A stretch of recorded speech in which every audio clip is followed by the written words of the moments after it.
उधर हमास से जारी भीषण युद्ध के बीच इजराइल का पड़ोसी जॉर्डन टेंशन में। पेट्रियट मिसाइल की मैंने आपसे जिक्र किया, अब उसे अपनी सुरक्षा की चिंता सताने लगी है। ऐसा क्यों? 7 अक्टूबर के हमले के बाद से अरब वर्ल्ड में उथल पुथल है।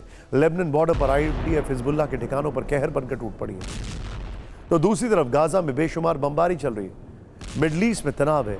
जॉर्डन को डर है कि किसी भी दिन इस तनाव का शिकार उसकी धरती हो सकती है, इसीलिए उसने अमेरिका से पेट्रियट डिफेंस सिस्टम मांगे। जॉर्डन को डर क्यों है? क्यों उसने बाइडेन से हथियार मांगे? क्यों जॉर्डन के बॉर्डर पर कई लोग फिलिस्तीन के समर्थन के लिए इकट्ठा हो गए, बंदूकों के साथ प्रदर्शन हुए? ये रिपोर्ट देखिए।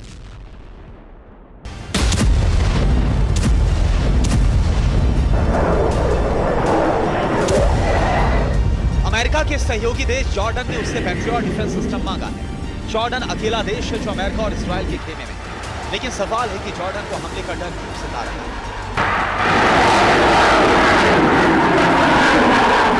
इसके लिए आपको जॉर्डन की ज्योग्राफी समझनी होगी। जॉर्डन के उत्तर में लेबनान, सीरिया और इराक है, तो पूर्व में सऊदी अरब, जॉर्डन के पश्चिम में वेस्ट बैंक है जहां युद्ध चल रहा है। जॉर्डन के दक्षिण में मिस्र, लेबनान, सीरिया और इराक खुलकर हमास के साथ खड़े। ये तीनों देश इजराइल के दुश्मन हैं। वो अमेरिकी ठिकानों को भी टारगेट कर रहे हैं। वेस्ट बैंक में युद्ध चल रहा है तो मिस्र भी इजराइल के विरोध में, यानी जॉर्डन हर तरफ दुश्मनों से घिरा है। इस युद्ध में अमेरिका खुलकर इजराइल के साथ है और जॉर्डन उसका सहयोग, इसलिए वो अपनी सीमाओं की रक्षा के लिए पेट्रियट डिफेंस सिस्टम की मांग कर रहा है। अमेरिका का पेट्रियट दुनिया के बेहतरीन एयर डिफेंस सिस्टम में से एक है। ये दुश्मन की बैलिस्टिक मिसाइल, क्रूज मिसाइल और लड़ाकू विमानों को पल भर में मार गिराने में सक्षम है। इसका रडार 110 से 130 किलोमीटर रेंज में लड़ाकू विमान का पता लगा लेता है और 85 से 100 किलोमीटर की रेंज में मिसाइल को ट्रैक करके उसे नाकाम कर देता है। ईरान के रुख से अमेरिका को भी लग रहा है कि यह युद्ध अब और खतरनाक होने वाला है। शायद इसीलिए बीते हफ्ते अमेरिकी रक्षा मंत्री लॉयड ऑस्टिन ने पूरे इलाके में अपने एयर डिफेंस सिस्टम एक्टिव करने का आदेश दे दिया। इसी के साथ अतिरिक्त अमेरिकी फोर्सेस को अलर्ट मोड पर रखा गया है। अमेरिका ने थार्ड और पेट्रियट डिफेंस सिस्टम की तैनाती बढ़ाने का फैसला किया है। ये एयर डिफेंस सिस्टम पश्चिमी एशिया में तैनात होगा। सवाल है कि अमेरिका को ऐसा क्यों करना पड़ा? इजराइल के लिए ईरान लगातार मुश्किलें खड़ी कर रहा है। ईरान अब हमास को वो हथियार देने वाला है जिससे इजराइल के सामने नई मुसीबत खड़ी हो सकती है। सूत्रों के मुताबिक खबर आ रही है कि ईरान हमास को माजिद एयर डिफेंस सिस्टम दे सकता है। इस मदद के पीछे ईरान का अपना मतलब है। ईरान अपने दुश्मन इजराइल को सबक सिखाना चाहता है। वो लगातार अमेरिका को आंख भी दिखा रहा है।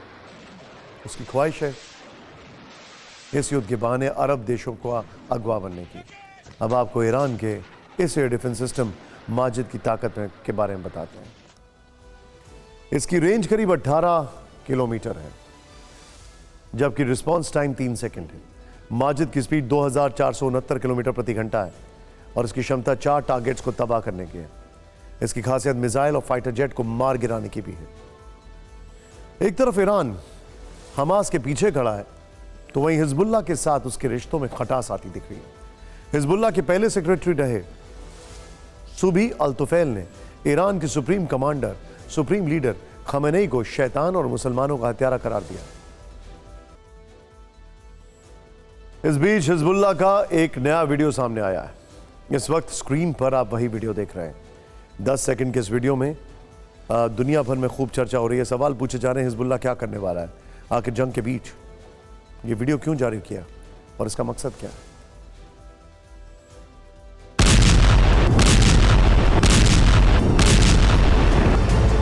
इजराइल युद्ध के 24वें दिन लेबनान के संगठन हिजबुल्लाह प्रमुख हसन नसरुल्लाह की एक वीडियो ने सनसनी फैला दी। इस तस्वीर के बारे में हम आपको डिटेल में बताएं, उससे पहले आप युद्ध क्षेत्र से आई ये तस्वीर देखिए।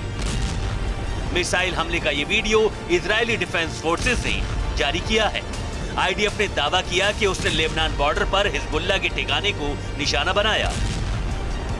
वीडियो में 2 इमारतें दिखी जिस पर 1, 2, 3, 4, 5 और 6 यानी कुल 6 मिसाइलें बारी बारी से दागी गईं।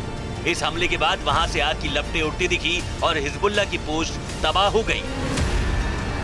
आईडीएफ का वीडियो भी ठीक उसी दिन आया जब हसन नसरुल्लाह की यह तस्वीर सामने आई।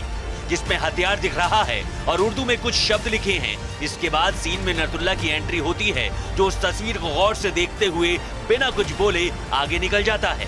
कहा जा रहा है कि वो शुक्रवार को कोई बड़ा ऐलान कर सकता है। हसन नसरुल्लाह शुक्रवार को क्या करने वाला है? हिजबुल्लाह की तरफ से क्या कोई बड़ा एक्शन होना है? गौरतलब है कि इस जंग में हिजबुल्लाह ने इजराइल के खिलाफ लेबनान की ओर से फ्रंट खोला हुआ है। ऐसे में ये वीडियो आया तो कई तरह की आशंकाएं गहरा गईं। सबसे बड़ा तनाव क्या है?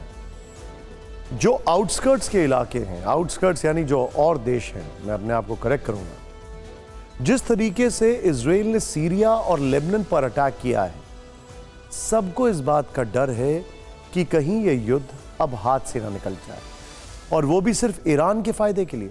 ऐसा संभव नहीं है। जॉर्डन और इजिप्ट इस युद्ध में नहीं पड़ना चाहते, और ये अगर आपको बताएं 1963 से बहुत अलग है। इजराइल हमास युद्ध ने पूरे अरब वर्ल्ड को दो फाड़ कर दिया है। एक धड़ा खुलकर हमास के साथ है, फिलिस्तीन के साथ है, दूसरा धड़ा मानवीय पहलू पर जोर दे रहा है। इजराइल हमास जंग के बीच 9 अरब देशों ने 26 अक्टूबर को बयान जारी कर हिंसा की निंदा की। इन देशों ने यूएन से गाजा में तुरंत सीज फायर करवाने की मांग की है। इनमें यूएई, जॉर्डन, बहरीन, सऊदी अरब, ओमान, कतर, कुवैत और मिस्र शामिल हैं। वहीं मिस्र और जॉर्डन ने फिलिस्तीनी शरणार्थियों को अपने देश में शरण देने से इनकार कर दिया, जबकि इस जंग में ईरान खुलकर हमास और हिजबुल्लाह के साथ खड़ा है, और ईरान की वजह से सीरिया और लेबनान में उसके समर्थन वाले संगठन भी हमास के खेमे में गए।